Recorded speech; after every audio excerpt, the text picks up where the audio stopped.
Hi Aries! Kamusta? Welcome back to Pinay Angel Tarot. This is your February kapalaran para sa mga Aries. General love reading, kaya maaaring mag-resonate o hindi. Pero pag mag-resonate, comment nyo para alam ko. Kumusta kayo guys? Comment present para alam kong nanonood kayo.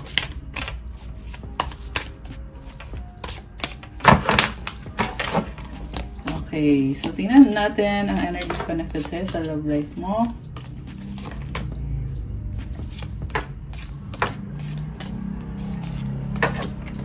Anong love energies para kay Aries? Love energies for Aries. Okay, we have bond. Oh my gosh, I love bond. Grow stronger over time. This is an intimate connection. May bond na kayo eh. Oh, power at the bottom of the deck. The power of love is like a magnet drawing souls together. Minamagnet kayo sa isa't isa, baka ang kadil mo ay twin flame mo or soulmate mo. Or this is a strong soulmate connection. Oh wow, nag-flip yung past lives. We reunite with our loved ones over and over again through many different lives. Alam mo, hindi yan first time na nakasama mo yung taong yan. Kasi dati sa past life nyo, nakasama mo na yan. Kaya, nafe-feel mo na iba talaga yung taong yan para sa'yo. Iba yung energy. At, yeah, attracted kayo sa isa't isa. Parang natural yung attraction sa inyo. Boundaries. Having sensible boundaries is important. Yung nga hindi ka nagkakasundo, kaya kailangan ng boundaries. Or, ngayon ay problema sa communication, sa pag-uusap. Dahil may boundaries, kanya-kanya. Moment, think of a special moment that brought you so much joy with your partner. So, naalala nyo pa rin yung isa't isa. Nakita ko merong nag-break up na sa inyo eh. Or, pwede din tong love-hate relationship yung narinig ko eh. So, parang magbe-break, magkakaayos, magbe-break na naman. Parang ganun. From the tarot, okay, overall energy from the bottom of the deck is the Strength card. Alam mo, dami mong tiniis. Lumalaban ka pa rin. Nakikita ko sa'yo, kinakalma mo sarili mo. And, parang blooming ka dito. Blooming ka ngayon. May corona ka. And you have this very beautiful sun na nagbibigay ng liwanag, nagbibigay ng clarity sa'yo. And, you are someone na very attractive. Grabe. So, strength, nilalakasan mo yung loob mo eh. Hindi man perfect ang mga bagay-bagay, pero you are blessed. Kaya meron ka ng lakas na yan kasi binibless ka. Emperor. Okay, ikaw to. Aries energy, the Emperor. So, very masculine yung energy mo. You are a creator. You are someone who take action sa kung ano yung gusto mo mangyari sa buhay mo. And the way you take action is, andun yung marami ka nang na-experience sa buhay na mga hardships, paghihirap, struggle, pero patuloy ka lang at sa totoo lang walang makakapigil sa'yo. You are in control. You know what you want to achieve in your life. Grabe. Okay. So, yeah, medyo may fear lang din dito na minsan dumadaan sa isip mo yung fear. Pero, you know what? You are really strong. Okay. So, tingnan natin kung anong meron dito sa love life mo. Okay. 9 of Cups, 3 of Cups, 5 of Wands, the Wheel of Fortune, 9 of Pentacles, and then Knight of Swords, Ace of Cups, 7 of Wands, Queen of Wands, and a Page of Pentacles. So, masaya kontento ka na mag-isa eh. Parang yung person mo ay sama na may mga addiction, sa totoo lang, maraming tao dito. Maraming mga babae, iba-iba. So, siguro this is someone na marami ng experience. At yan din yung problema ninyo kasi hindi siya loyal or hindi siya faithful or alam mo yun, napakadaming tao sa paligid niya eh. So, mukhang nagkukos ng conflict, pagsiselos. At parang ang hirap ng mag-trust. And possibly because hindi to first time nangyari na itong taong to napapalibutan ng mga babae. Ayan. Kaya hindi mo maiwasan makaramdam ng doubts or syempre hindi mo maiwasan mag-isip ng mga doubts Kasi nga, dahil nga sa nakikita mo sa kanya or sa pinapakita niya sa'yo, na parang ini-enjoy lang niya yung life niya, party dito, party doon. And, ang dami rin mga changes sa kanya. Okay, this is someone na very independent sa finances niya. Okay naman yung finances niya dito. Parang single yung lumabas eh. So, I feel like this person is enjoying his freedom. May mga temptation. Okay. Also, umikot yung gulong eh. So, may mga changes din dito sa taong to. So, maswerte din siya sa kaperahan. Yan yung energy na nakikita ko dito sa taong to. So, tingnan natin guys ha.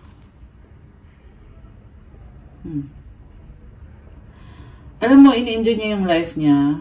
Pero, at the same time, may something dito sa taong to na connected siya sa shadow side niya eh. Kilalang kilala niya yung sarili niya. Okay. I feel like merong awareness na kung ano yung mga weakness niya, kung ano yung mga addictions niya, alam niya yon. And, ay, tingnan pa natin. Knight of Swords, Ace of Cups, okay. Merong mabilis na energy dito. So, this is someone na possibly bigla na lang magme-message sa'yo. Bigla na lang siya magme-message. Parang, di mo maunawaan eh. Kasi, pabugso-bugso. Mawawala, tas bigla magme-message, magre-reach out sa'yo. Kasi gusto niyang patunayan na andyan siya para sa'yo. Tapos, may pagkamahiyain din. This is someone na pag binigyan mo ng chance, ipaglalaban naman niya yung relationship niyo. Kaso lang meron siyang ugali na hesitant siya eh. Okay? Parang ayaw i-reject or takot ma-reject. Ganon yung energy na nakikita ko sa taong to. Okay, bakit takot siyang i-reject? Tingnan natin na. Baka may kang fire sign, Aries, Leo, Sagittarius, although this can be any sign. Malakas din ang earth sign, Capricorn, Taurus, Virgo, water sign, Cancer, Pisces, Scorpio. Actually, lahat naman nandito. Okay.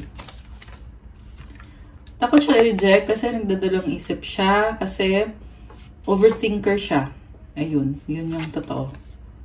Ace of Pentacles. Gusto niya ng bagong simula kasi para sa'yo yan.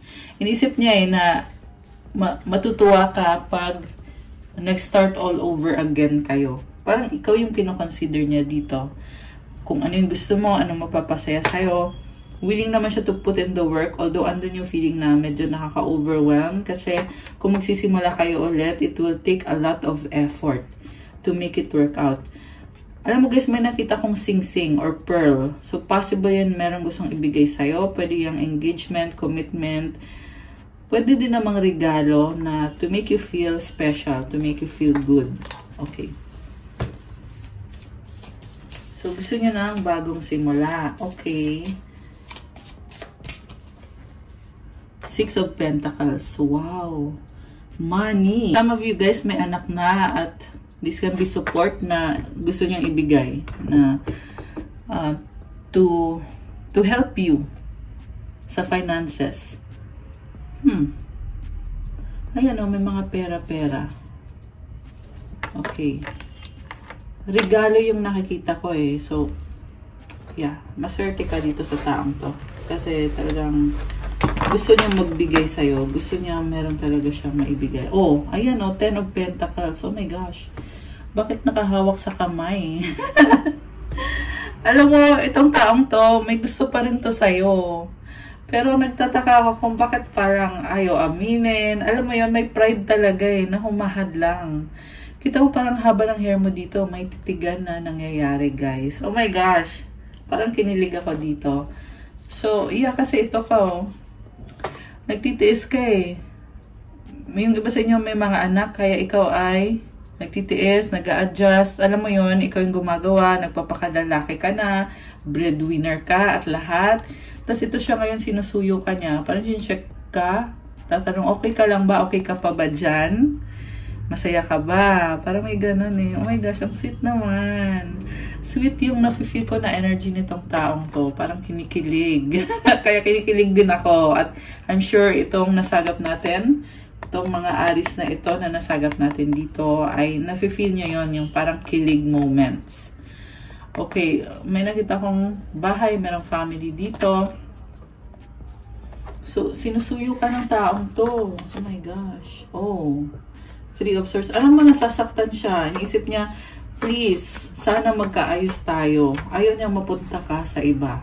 Kaso lang, andun yung pagkamahiyain talaga, guys. Nahihiya. Pero, tingnan mo naman to, umiiyak. This is someone na dati ka niloko. 202 angel numbers on the screen. Ngayon, takot siyang bumaliktad na baka ikaw naman ngayon ay lokohin mo siya. Yan din yung humahadlang sa kanya kung bakit gusto niyang humahadlang sa kanya, sa kagustuhan niyang mag-reach out sa'yo or ligawan ka. Pero ang inisip niya kasi dito, pag nanligaw siya sa'yo at hindi mo siya tanggapin or mas pinili mo yung iba, mas magiging mas masakit. Grabe! Tower! Ayan, ito yung kinakatakot niya. Parang pinipili na lang niya na manahimik na lang. Pero ito yung kailangan mangyari eh. Yung magkaroon ng confrontation sa inyo, magkausap kayo. Ayan, kung kayo naman ay nagmamahalan pa, 'di ba? Bakit naman kailangan magtiis? Okay, grabe. Taba naman ang hair mo. Wow. The Hermit and the Four of Wands. So, I see, gusto mo mag-isa. Gusto mo protektahan kung anong meron ka. At itong person na to, feeling niya ay kayo pa rin. Feeling niya may karapatan pa rin siya sa'yo. Feeling niya ay committed kayo. Yung iba kasi naman sa inyo guys ay ikinasal kayo dati sa taong yan. Kaya kahit na parang umiiwas ka sa kanya, pero siya, ramdam niya pa rin yung connection ninyong dalawa. Sabi nga kanina, merong bond sa inyo na you cannot just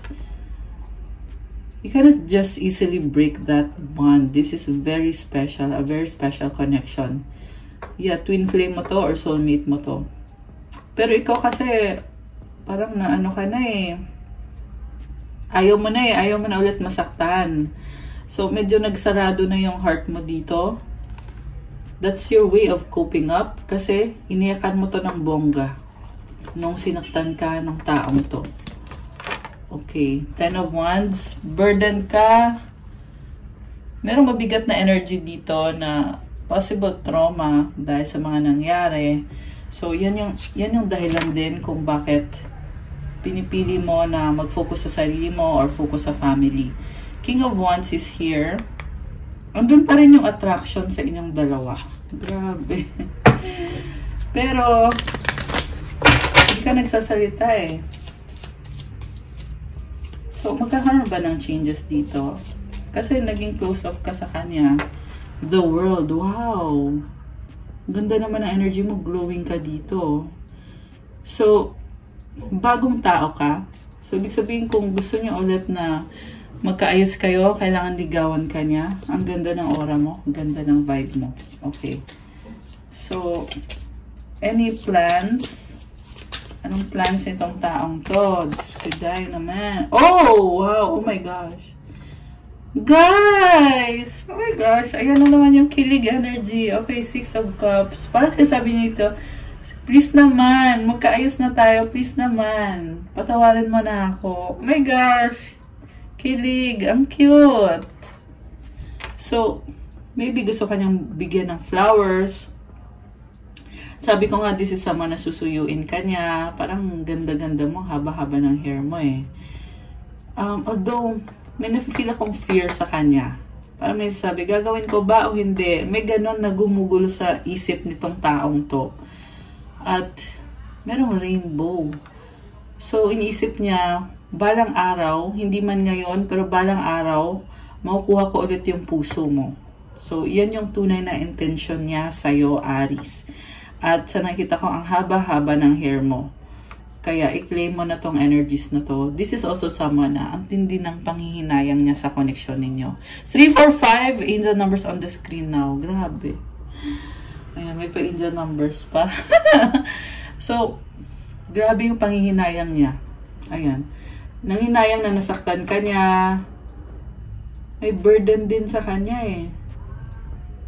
So, I feel like kailangan yung isa't isa.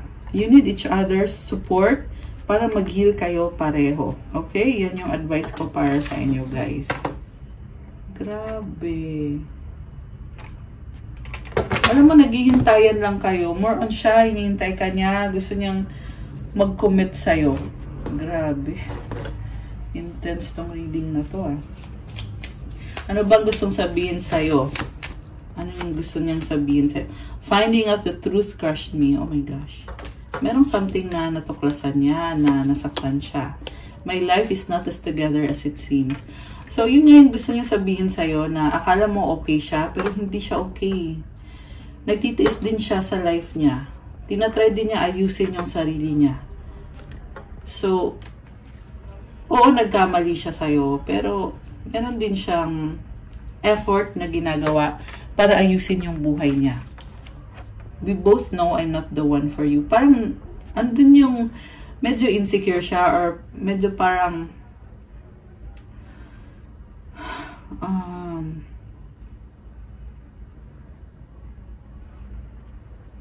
di ko ma-explain in words eh. Pero yung feeling kasi ng taong to eh, gusto niyang ibigay yung pinaka-best niya sa'yo at hindi pa niya kayang ibigay ngayon yung pinaka-best niya. Although, itatry niya or tinatry niya. And I feel like divine timing is at work dito sa connection na to. Yeah, this is definitely a divine counterpart reading, guys. I want you. So, ito, pinapantasya ka niya. Oh, diba? I'm so attracted to you. Gusto ka niya.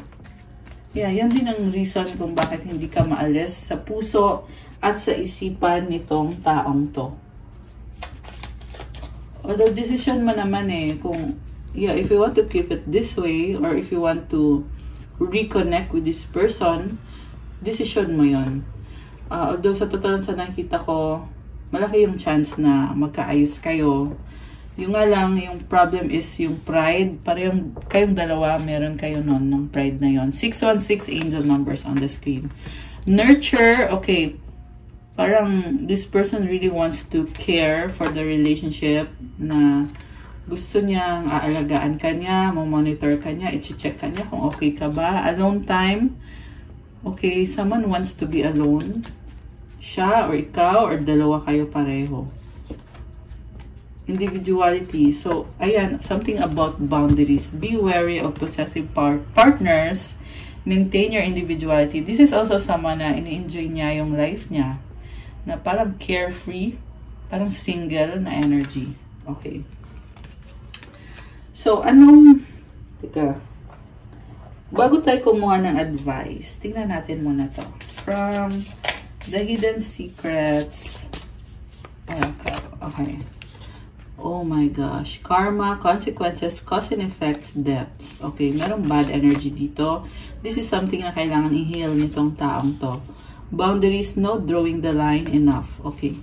Sumuko ka na eh. Influences, attachment, third-party peers. Okay, masyado siyang malapit sa mga kaibigan niya. Kaya yan yung humahad lang sa connection nyo eh. Second chance. Ito na nga yung gusto niya mangyari. Reconciliation, making amends, opportunity.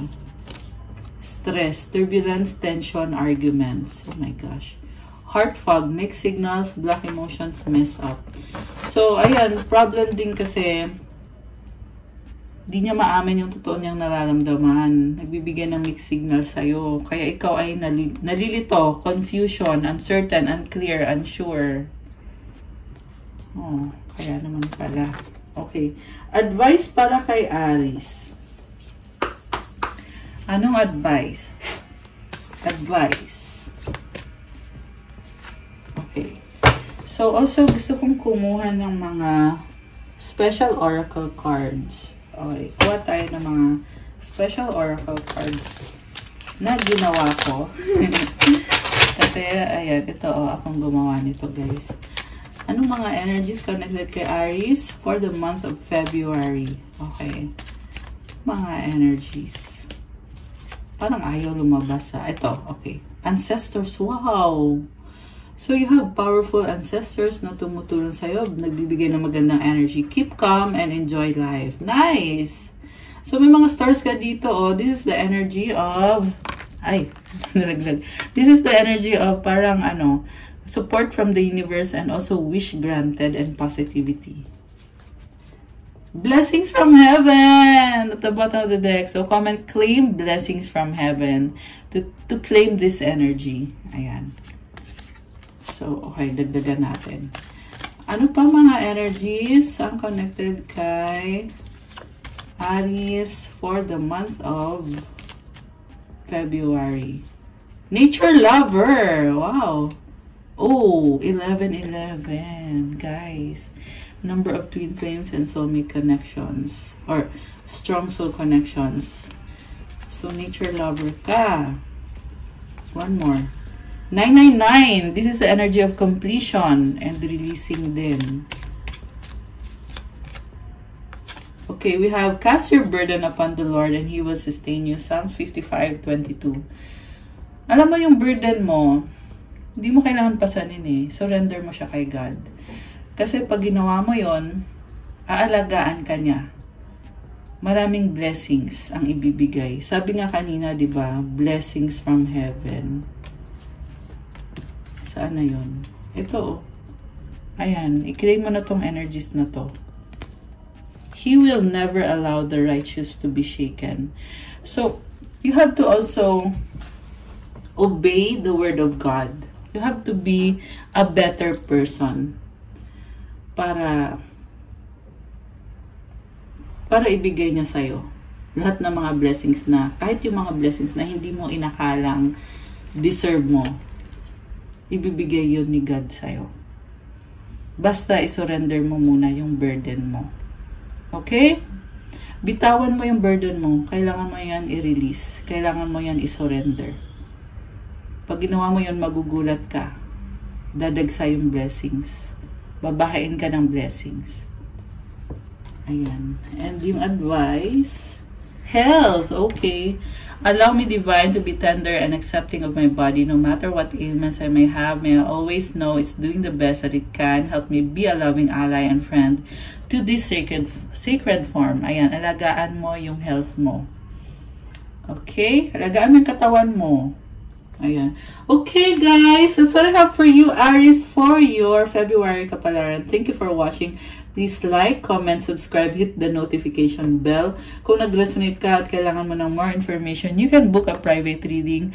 Message lang kayo sa Viber or sa WhatsApp para mas mabilis. Nasa description box po yung contact details. Check out my Instagram if you want to start your crystals journey. May mga crystal bracelets. Marami at iba-iba. Galing pa yun sa iba-ibang bansa. Napakagaganda ng quality. At may kasama na to mga prayers and special intentions. Tutulong sa'yo sa vitality mo. It will give you more energy. Help you manifest faster. Siyempre, meron pang attract ng love, attract ng money, protection, wealth, prosperity, and abundance, self-confidence, negotiations, protection, opening of your chakras, mental clarity, focus, at marami pang iba. So, tingnan nyo na lang po doon and pa-follow na din ang Instagram ko kasi kailangan ko yung support nyo. And I just saw 1, 2, 3, 4 angel numbers on the screen. Oh my gosh. Ayan. So, siguro kailangan mo na yung crystals, no? Kaya lumabas sa screen ko yung mga angel numbers na yan. Ayan. Okay, guys. Thank you, Aries. That's all. And I'll see you again soon. I love you guys. Have a good day or night. God bless you all and stay safe and good night. Bye!